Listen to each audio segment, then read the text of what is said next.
How you guys doing? Good, good, good. I feel some emotion today watching Melinda, listening to Jacob. I feel touched. I feel that human spirit of connection. And I think that that's why we're all here today. And I applaud everyone for taking time out of their schedules to listen to that connection, to take time for that connection. You know, we get so caught up in our everyday lives that, focusing on what's next for us, it's so easy to forget about other people. And thank you for being here. I grew up here. I grew up in Seattle. And at a young age, 14 or 15 years old, I realized I had this connection with music. I loved music my whole life, and at 14 or 15, I started awkwardly trying to make my own music with a pre-pubescent voice. I was horrible. But I loved it. It was that thing that connected me to the universe. It was my religion when I didn't have any. It was my God when I didn't know another one. It was my passion. It's why I felt like I was here on this earth. And around that same time, 14, 15 years old, I started using drugs and alcohol. I was never one of those artists that could do both. I was never one of those people that could just drink on the weekends or just occasionally smoke weed. I was someone that the minute I put drugs and alcohol into my body, I had this allergic reaction. I wanted more. And that kind of the sunlight of the spirit ceased to exist when I did that. My music couldn't coexist. And I would just stare at a piece of paper, and my dreams would die whenever I did this. And I had no control.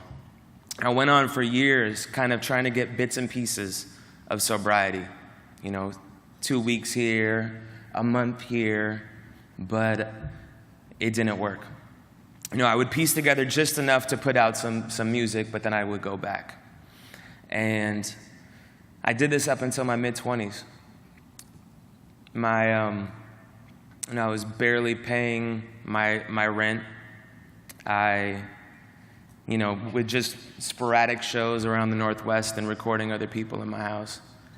But the bigger point was that I was miserable. I was dying inside. And I don't say that lightly. I don't say that as a cliche. I say that as the truth. I remember feeling like I didn't really want to be here anymore. I remember feeling like, what's the point? And I had a conversation. My dad pulled me aside, and he said, "Are you happy right now? What are you doing with your life? What do you want to be doing with your life?" And some of the most important words I've ever heard from anybody was, "I love you. How can I support you?" And he ended up doing the greatest thing that he ever could have possibly done for me. He ended up sending me to treatment. And I got rehabilitation. Now, what I learned there, I learned a lot of things in rehab. I learned who I was again, because I had forgotten that. I learned what I wanted to be, because I didn't have any idea anymore. I remember somebody in rehab said to me, some of the most important advice that I've ever gotten was, if you put your sobriety first, the music will follow. If you put your music first, your sobriety will collapse. And I left rehab with a tool belt. I left rehab with a knowledge of a community in recovery that I had no idea about before. If it wasn't for that place, if it wasn't for those tools, the person that Melinda described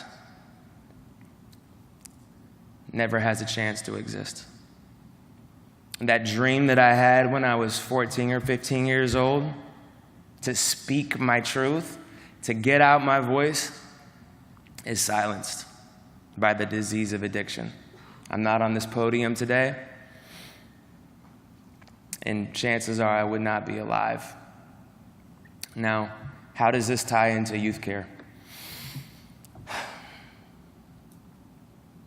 These kids are the exact same kids that I was.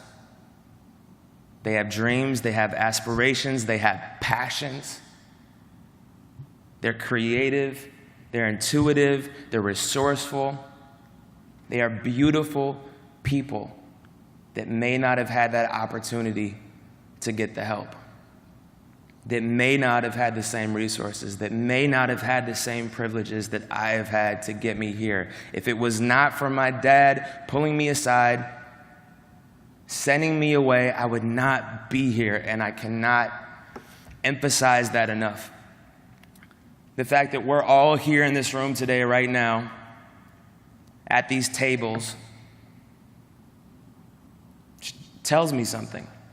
Chances are that we have all experienced that love and support from somebody in our lives. Whether that's rehabilitation, whether that's education, whether that's someone that just says, I love you and I support you when you're going through a crap day. That's what YouthCare is to these kids. And I've had some opportunities, as Melinda said, to be of service. And I've met these kids. They are incredible. They are incredible people. And they have given me so much. There's this thing, I don't know what it is, it's this universal thing that when you give to other people, you feel fulfilled. Far more than you can ever do by buying anything in the world.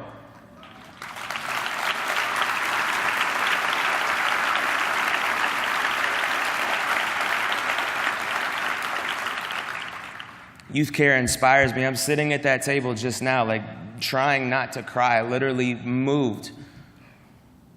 You know, I know how close I am always to another relapse. I know how close I am always to falling off, of losing that connection to something bigger than myself. What YouthCare has given me, and just the service opportunity alone, that's what keeps me sober. That's what keeps my music going. That's what keeps me alive and feeling connected. So today, it's about these kids. It's about our community. There are no invisible lines. It is about us.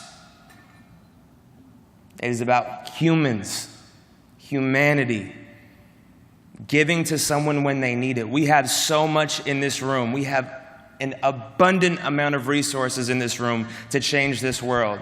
But there's these things that feel like, oh, we're on this, we need to just keep this for ourselves. We need to keep this for us. We need to make sure that we're okay. We're okay. We need to make sure that we're okay.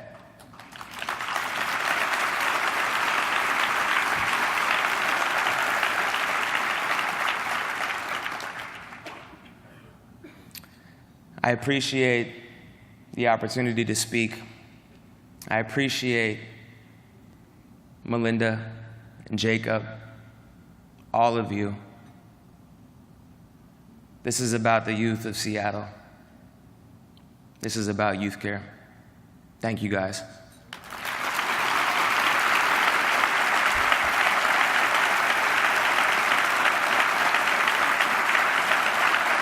And I would like to bring my friend to the stage, YouthCare alumni, Mark Bennett.